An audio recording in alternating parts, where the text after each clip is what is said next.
Segura, família, que Kagero Tsuruku já tá de volta e da melhor forma possível. Meu amigo, olha só, esse primeiro episódio foi arrepiante, tá? Principalmente o final. Mas a gente vai começar a falar aqui por partes. Tivemos aí o Shadow recrutando a galera lá do Shadow's Garden pra ir junto com ele agora pra Lua Vermelha, Lua de Sangue, né? Que tudo que vai rolar é justamente pra reviver, acordar do sono a Rainha de Sangue. Olha, rapaz, essa temporada promete pra caramba. Tem muito personagem novo, tem muita coisa nova que a gente já viu direto no primeiro episódio. Sem enrolação, os caras não botaram nem conversa direito. Foi, mano, muita coisa acontecendo ao mesmo tempo, à mesma hora. E a gente vai conferir isso tudo agora aqui no canal. Então vem comigo pra gente dar uma olhada nesse episódio de Kagero Tsuruku. Vamos lá.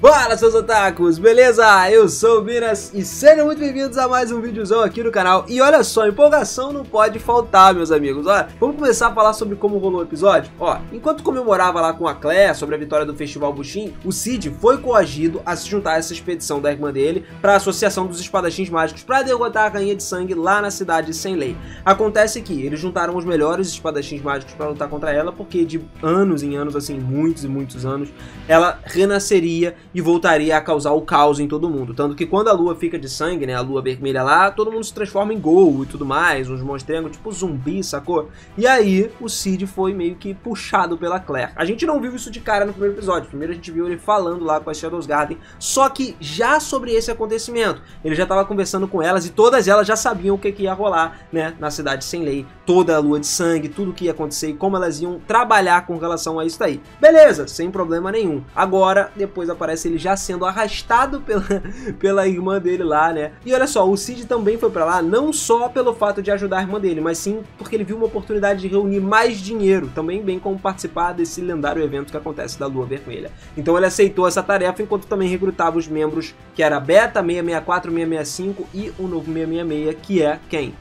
Rose e Oriana, pois é, todos eles participariam desse mesmo evento que ele tava. A Claire e o Cid então foram lá, né? Ela foi carregando ele por dentro das favelas e finalmente chegou numa área repleta de barracas. Lá o local tava com muita agitação, muita gente comprando pra lá, diversão, mercadoria, suspeita, né, principalmente a venda, coisas exóticas, até remédios duvidosos e itens roubados tinham lá. Tanto que teve aquela grande cena incrível do Cid sendo roubado várias vezes, né?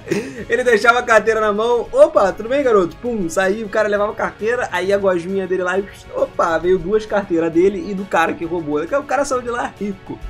Bom, nessa hora também no começo do episódio, um vendedor chamando a atenção deles lá começou a anunciar uma mercadoria animado. Ele traiu o Cid lá pra barraca, elogiando a beleza dele, a beleza da irmã dele, da Claire. Embora inicialmente ela esteja um pouco relutante, a Claire acabou rendendo ali e cedeu, se apresentou a esse cara. Só que quando eles mostraram os garotos, eles apresentou um deles, já era um cara que o Cid conhecia lá do outro lugar, que era um loiro, que era o herói dourado que apareceu na primeira temporada lá, e o vendedor tentou convencer a todo custo a Claire a comprar o escravo, ele como escravo, tá ligado? Sem hesitar. E o companheiro dele também apareceu. Pelo estado do cara, que já tava todo espancado ali, o cara tava até falando, não, pô, vambora, vamos fazer um descontinho, pá, só que ainda assim a Claire não aceitou, ela não tava interessada porque ela já tinha o Cid.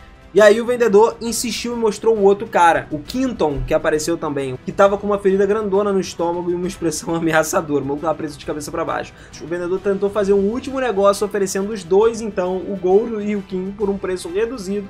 Só que ela permaneceu firme na decisão e não vou comprar. Beleza. Depois de um tempo, ela acariciou o cabelo do Cid e aí estavam prestes a sair da barraca quando outra pessoa se aproximou do vendedor, concordando em comprar esses escravos aí. Nessa hora, o Cid até sentiu um certo alívio por ver os dois, né, o Goldo e o Quinton, encontrando um novo comprador ali. Só que uma ideia surgiu na mente dele. Se esses escravos foram vendidos por 37 milhões de Zen, a barraca deveria conter uma quantia considerável de dinheiro. E ele até pensou em pegar esse dinheiro, né? Aí beleza, tudo bem. Ele falou, não vou deixar isso pra lá porque eu preciso e quero algo a mais. A gente sabe que o Cid é louco por grana, né? Então beleza, a Claire lembra ele pra seguir em frente e os dois observam as torres altas ao longe lá. E tem uma vermelha, uma branca e uma preta. Agora eles têm que tomar decisão importante sobre qual dessas três eles vão escolher.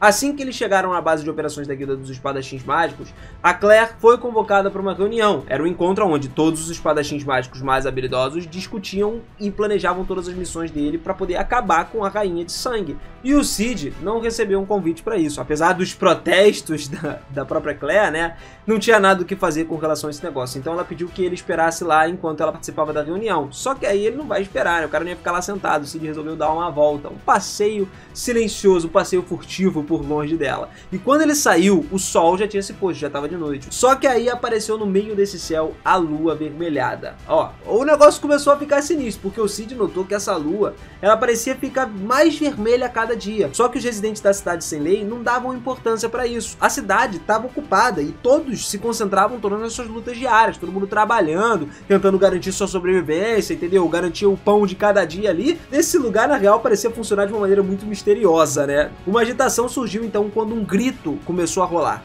A presença de um gol na área começou a acontecer. Os moradores da cidade sem lei reagiram muito rápido a isso. Com aqueles que estavam incapazes de lutar, começaram a fugir. A galera não ia ficar parada ali para deixar o gol matar todo mundo. Só que algumas lojas continuaram funcionando como se nada tivesse acontecendo. E os outros se dirigiram ao perigo com entusiasmo. Começaram a pisar no cara. O Cid conseguiu entrar no meio dessa multidão e testemunhou o gol sendo brutalmente espancado lá, né? A galera pisando nele. E percebeu que essa alta vitalidade do gol tornava ele um alvo muito fácil para um certo tipo de abuso, né, que é todo mundo batendo nele. Isso acabou fazendo ele apreciar a natureza implacável da cidade sem lei. Como o próprio nome diz, a cidade é sem lei, né? Você não deve ter percebido isso até agora. Mas ele se divertiu com toda aquela cena sangrenta e perguntou se o destino dele era talvez se tornar alguém, né, um morador da cidade sem lei. Só que a atenção dele foi atraída quando um gol, de repente, começou a reviver e atacou todo mundo de novo, causando mais caos no meio da parada. Só que agora parecia que ele estava mais forte, né? O gol estava vermelho, estava com aquela agressividade que era incomum de se ver, e tinha um espadachim mágico que apareceu lá depois vestindo um manto preto todo e com um único golpe cortou o gol no meio. A gente sabe quem é, a Mary, cara. Ó, os olhos dela se encontraram muito rápido com os do Cid. E aí foi maneiro, né? Porque o Cid decidiu seguir essa espadachim e revelou seu nome como Mary, o caçador de vampiros mais antigo do reino.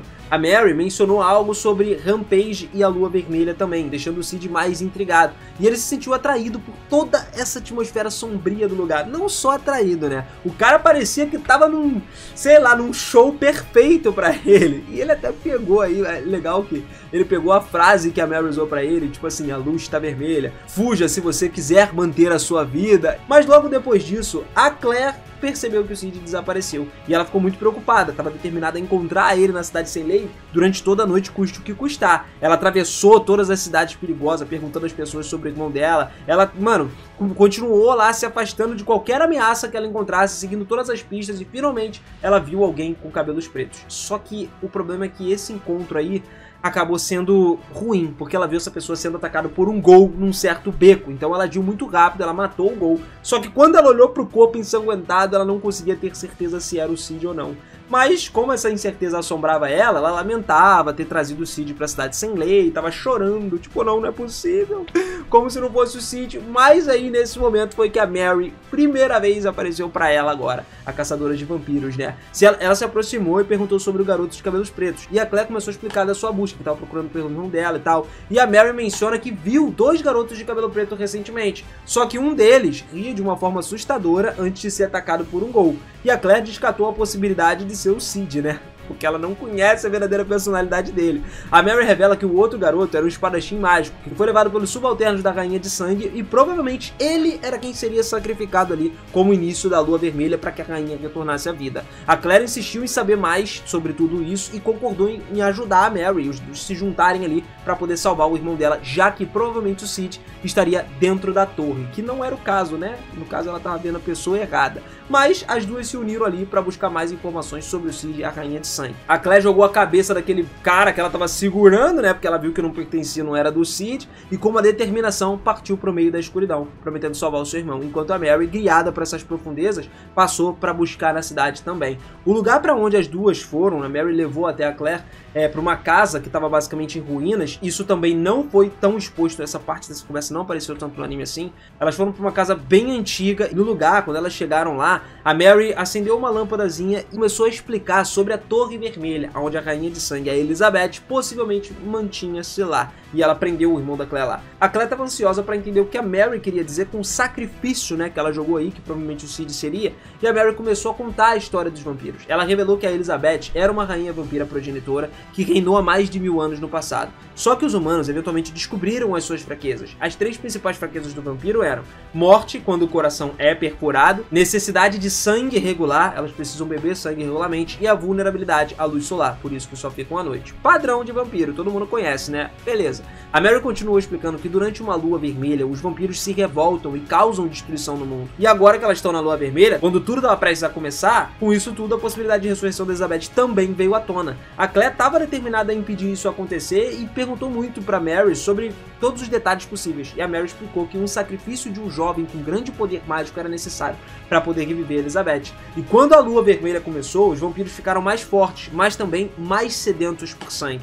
A Mary e a Claire perceberam que o ritual para ressuscitar Elizabeth ocorreria quando a lua vermelha atingisse o tom mais profundo de vermelho possível. Cerca de meio-dia pra frente, né? E aí a Mary mostrou a Claire um buraco que ela tinha cavado, conectando direto pra Torre Vermelha por baixo. Isso permitia que elas se infiltrassem um quanto antes, tá ligado? E a maioria dos vampiros vão estar ocupados lá na cidade fazendo outras coisas e elas conseguiriam entrar lá. As duas concordaram em se ajudar uma com a outra e a Claire estava determinada a salvar o irmão, entrou nesse buraco aí enquanto a Mary observava. Só que em seguida, a Mary olhou ali uma última vez pra Lua Vermelha com uma expressão triste. Mas por que ela tava com expressão triste?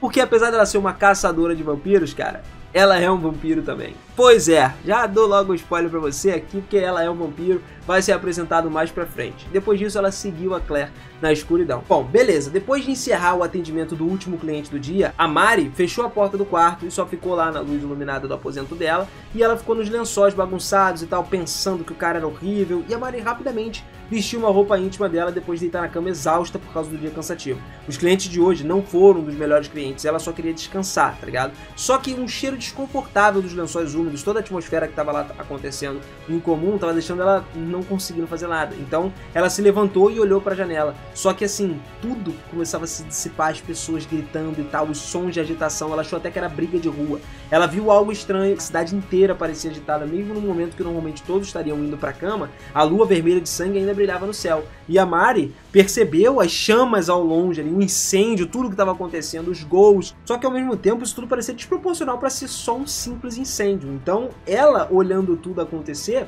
ela começou a refletir um pouco sobre a vida dela. A gente entende um pouco sobre isso, também não foi tão explicado assim no anime, mas foi explicado pra gente na novel, que ela, tipo assim, veio pra Cidade Sem Lei quando tinha 13 anos de idade. Todos sonhavam em sair, só que com o tempo, a Mari também foi absorvida pela cidade, assim como todas as pessoas que ficam lá. Ela começou a pensar sobre todas as suas gestões da sua proprietária, de que ela poderia ser a melhor garota de programa de lá, do Distrito da Luz Vermelha, se ela levasse isso a sério. Só que ela sabe que essa vida não é o que ela sempre quis. Então, nessa hora, ela fechou a janela, mas surpreendentemente foi quando o Gol saltou pra dentro do quarto dela, tentando atacar ela. Ela ficou com muito medo. O Gol, pô, ia simplesmente engolir ela ali. Só que ele foi morto por uma figura conhecida, o Shadow, que apareceu. A Mari, nessa hora, reconheceu o Shadow e salvou ela de um destino terrível, cara. Ela observava todas as ruas cobertas de sangue e pedaços de carne enquanto lamentava o que estava acontecendo com todas as suas colegas. E o Shadow falou pra ela, cara, foge, sai daqui se você tem amor à sua vida. Num piscar de olhos, ele desapareceu. A Mari saiu correndo, começou a vestir a roupa rapidão, agradecendo pela intervenção do Shadow por ter falado com ela. A Mari agradeceu ele e refletiu muito sobre o que estava acontecendo na cidade. Ela começou a pensar que aquilo era maluquice. Ela tinha a sensação de que o Shadow estava prestes a fazer alguma coisa importante para lidar com essa ameaça. E aí, quando acordou no dia seguinte, a Cidade Sem Lei estava no alvoroço. Apesar de ser a hora em que o dia normalmente terminaria, o céu ainda estava escuro, com a lua vermelha lá pairando em cima de todos os lugares. Todos os Ghouls estavam correndo descontrolados pela rua. Era exatamente como a Mary previa. O Rampage tinha começado agora. No entanto, nós temos o querido Shadow vestindo a sua capa preta, que estava lá no topo de um edifício lá do prédio. E ele sabia que esse era o momento pelo qual ele sempre esperou. A situação era real, um evento vampírico que estava ocorrendo dentro da cidade. Ele ria e ria por trás das suas máscaras, justamente com aquele jeito que a gente ama até da iminência das sombras. O Shadow estava ansioso pelo que estava por vir. E aí ele usava essas palavras-chave como lua vermelha, rampage, rainha de sangue, ecoando na mente dele, tudo estava vindo na cabeça dele. Ele planejava aproveitar ao máximo essa oportunidade com a esperança de encontrar novamente a caçadora de vampiros anciã que se apresentou pra ele, que era a Mary, né? No caso, assim, parece que ele se apaixonou por essa mulher, mas não é paixão não, né? Porque ele gostou muito do estilo dela e tal. Ele percebeu que a Guilda dos Espadachins Mágicos já tinha perdido a iniciativa e estava em retirada. Os espadachins mágicos de primeira classe estavam tendo dificuldades para conter os gols devido à grande quantidade de carniçais ali fortalecidos pela lua vermelha.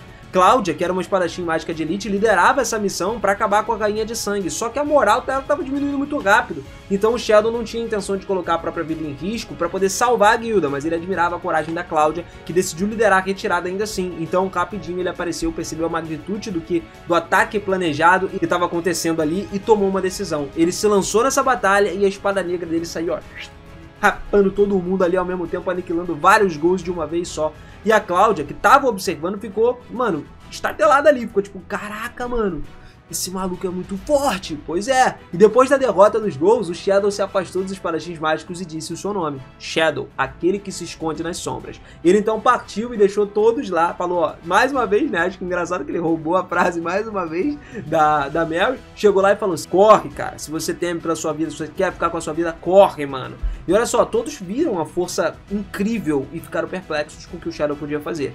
A Cláudia ainda estava meio assustada e percebeu que os boatos sobre o Shadow eram verdadeiros, só que agora ela tinha novas perguntas em mente sobre ele. Por que ele estava na cidade sem lei? Porque ele não era de lá. Por que ele ajudou os membros dos espadachins mágicos, da Guilda dos Espadachins Mágicos? Na verdade, a gente já respondeu isso, né? Ele não ajudou os membros da guilda, ele ajudou ela pela determinação.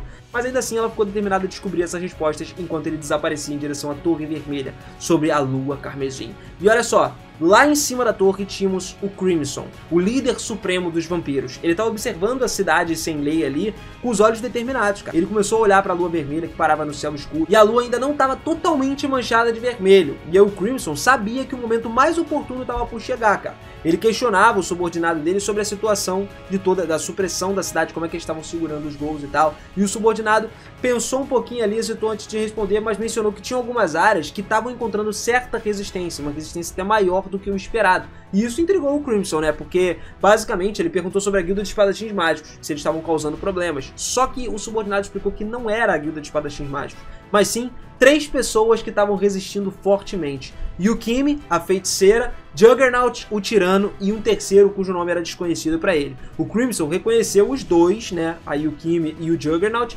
que com forças formidáveis, que sempre foram um desafio grande para ele. E ele sabia que uma vez que a Lua Vermelha atingisse o pico, a sua força seria amplificada, o que tornaria ele um cara imbatível. Ele não estava preocupado com Yukimi e Juggernaut, só que o terceiro, conhecido como Shadow, era uma incógnita para ele. O subordinado revelou que o Shadow era uma ameaça significativa, capaz de eliminar um grande número de carniçais e vampiros sem esforço nenhum, tranquilamente. E o Crimson ficou intrigado com esse novo player que entrou na parada aí. Ele começou a pensar, no nome do Shadow na cabeça dele. As 3 correntes, então, finalmente se encontraram quando o Juggernaut começou a lutar contra a Yukimi numa batalha épica e tentou intimidar ela, só que ela respondeu com desgosto pra ele. Enquanto eles estavam prestes a entrar numa batalha mais pesada, o Shadow desceu do céu ali, lindo, eliminando 3 bichos num instante só. 3 dos gols, e aí o Juggernaut e a Yukimi ficaram tipo surpresos, muito surpresos com as habilidades do Shadow. Foi quando ele se apresentou, disse: eu sou o Shadow, aquele que espreita nas sombras e caça nas sombras.